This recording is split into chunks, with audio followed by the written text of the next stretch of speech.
Hi guys, and welcome back to the channel. My name is Justin Leopard with Higher Hertz. I'm your online cello teacher here today to talk about shifting different positions.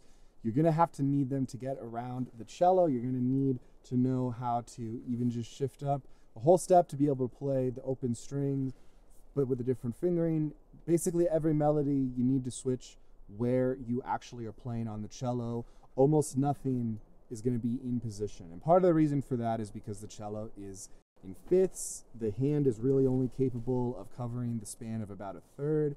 So while that works out in first position where we can use open strings to be our extra finger, or in thumb position, which we'll talk about, which is a way to be that fourth finger, we're always going to need to move around a little bit to compensate for just accidentals, weird intervals. There's just a lot of things that can happen in music. So that's the why. Let's talk about the how. When we're shifting, what we're basically doing is we're moving our fingers to a different location on the string, but hopefully playing them in the same way.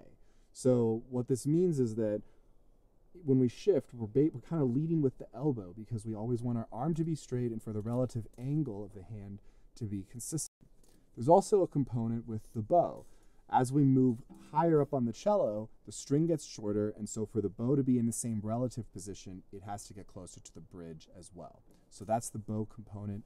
There can also be a tone component. When you play lower, there's going to be naturally more warmth to the tone. When you play higher, in order to achieve that, you might have to use, for example, faster bow stroke in order to get that warmth back, because the notes get naturally a little bit more whiny as you go up. But that's more of a thing that affects going very high up on the cello. For now, the most important thing you'll need to know is how to shift to the different positions between first and fourth position, and also including half position, which is a half step below first position. These different positions do have names. It's a little easier, I think, to reference them to the finger that you're moving from. And let me explain what that means. It just sounded confusing, I promise. So if you're in first position, your first finger is on a whole step above the open string, and then you have your other fingers each playing a half tone, semitone. So if I were to shift my first finger to be on the semitone that my second finger previously was, then that would be low second position. If I were to switch to where my third finger was, that would be second position. The reason it's not called third position is that we need more positions than that. And also because these positions are somewhat also relative to violin fingerings. And violin fingerings do low second and high second, just as we do in thumb position. So that's where the name comes from. If you go with your fourth finger, that's low third. If you go where your extended fourth finger would be, that's like high third. And fourth position is the first position where you break with the trend of having your thumb be behind your second finger, and in fourth position it ends up being behind your first finger, and from there on out it's not really behind any of your fingers to come. So when we're dealing with these lower positions, we're almost always having our thumb behind our second finger. So between having our thumb behind our second finger, having our arms straight, and wanting to have our arms up to our elbows be relatively symmetrical, we already have a lot of the tools to be able to figure out how we ideally should be playing in these different positions. Because if we have our we've already talked about, if we're playing on the C string, our elbow is going to have to be higher up than if we're playing on the A string. So really it's just the same concept. We're already shifting, so to speak, even just when we're crossing strings. So, if I have anything on the C string, my elbow is going to be relatively high, but my elbow could be almost as high if it were just at a commensurate location on the A string. You see how my elbow is just as high, but my arm doesn't get to go as far because my shoulder is moved back. So some of the times these things end up being the same on different strings. What you can do then is basically have your point A, your starting position, and your point B, the position you're shifting to, and then work on the connection between them. But first, you really want to know what it's going to feel like to play those different positions, because that's going to be the key to doing the shift, is feeling it physically and using your memory, your muscle memory for how the shifts are supposed to sound in order for it to be in tune and to sound right.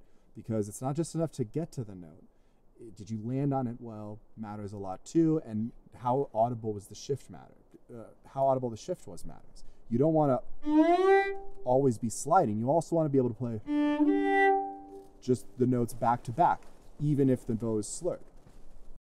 The way that we do that is we kind of lift the finger up and we time how fast we're going to move.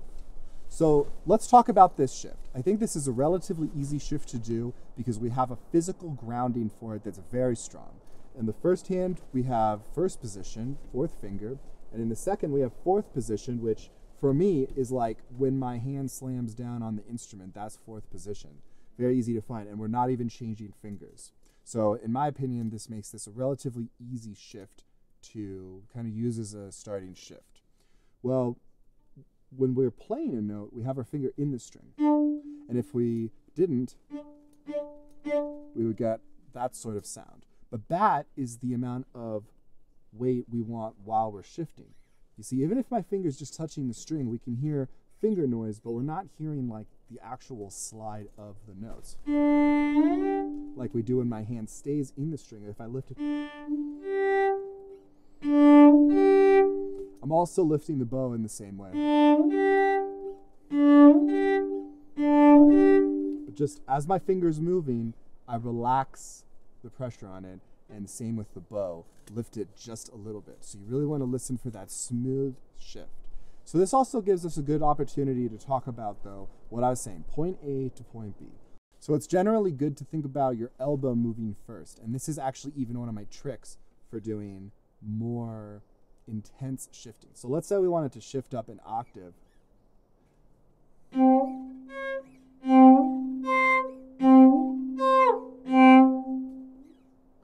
We're either going to want to move, there's two ways to approach this basically. The first way, a very helpful way, is to preemptively move the elbow to where we know we're going to need it to be.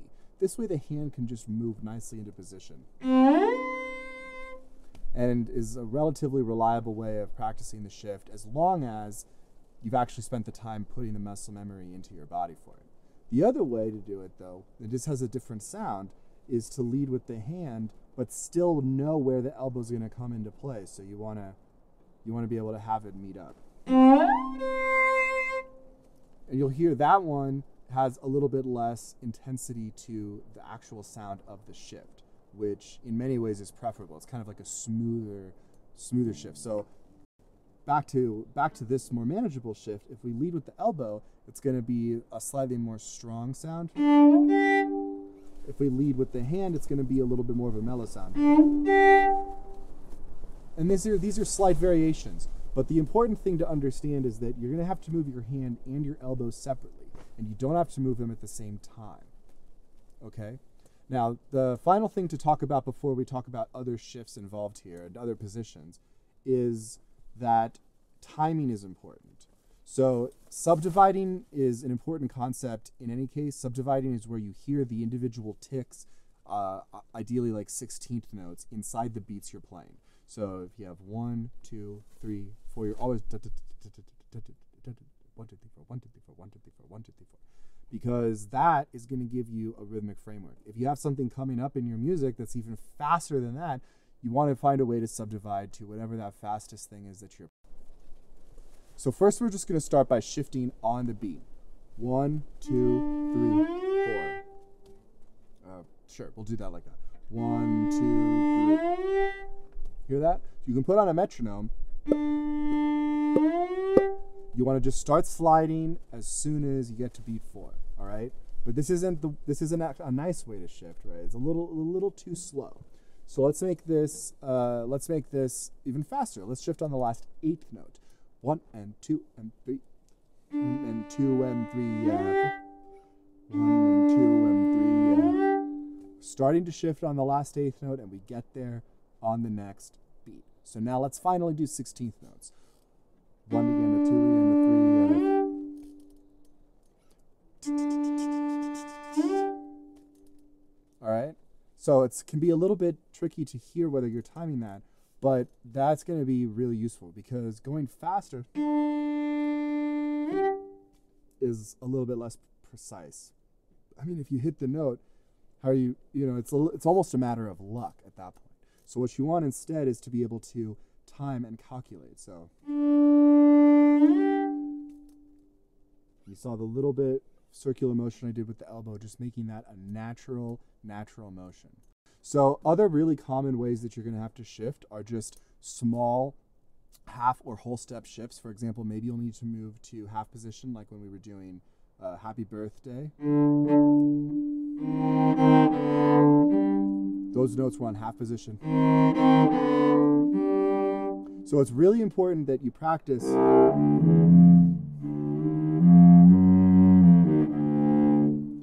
each of the intervals. So right there I was just practicing going up a half step. Let's practice going up a whole step.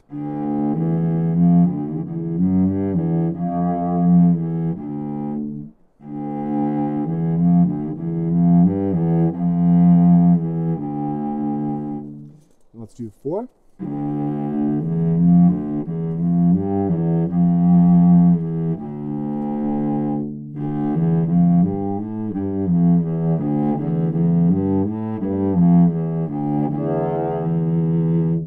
And then also shifting up to 4th position.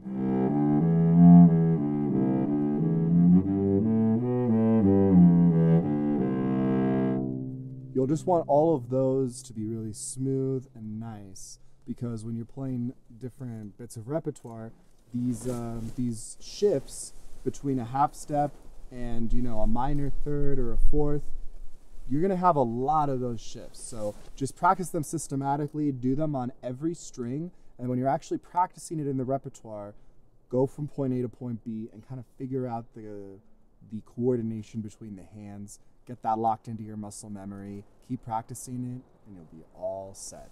Always remember to use your ears, because that's going to be how you know what's in tune.